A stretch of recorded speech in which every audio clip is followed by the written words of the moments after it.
Мен Жарылғапов Марғұлан, мамандандырылған балалар үйінің заң кеңесшісі болып табыламын.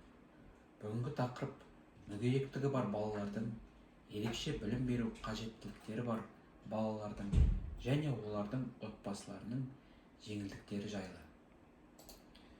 Қазақстан Республикасында мүгедектігі бар балаларға және ерекше білім беру қажеттіліктері бар балаларға, сондай-ақ олардың отбасыларына мемлекеттік әлеуметтік қолдау көрсетіледі.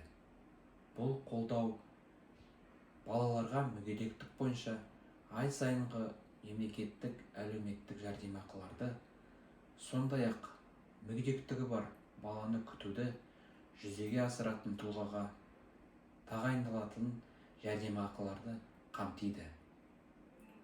Балалар тегін медициналық қызмет алуға, оңалту және түзету педагогикалық қызметтерге, техникалық оңалту құралдарымен қамтамасыз етілуге және медициналық көрсетілімдер болған жағдайда санаторий, курорттық емделуге құқылы.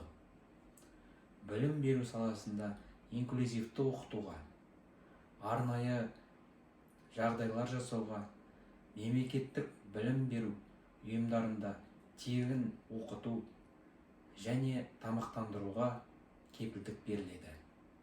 Ата-аналар мен заңды өкілдер әлеуметтік, еңбек және салық жеңілдіктері пайдаланылады. Қолдау шаралары Қазақстан Республикасының әлеуметтік кодексіне және өзге де нормативтік құқықтық актілеріне сәйкес жүзеге асырылады.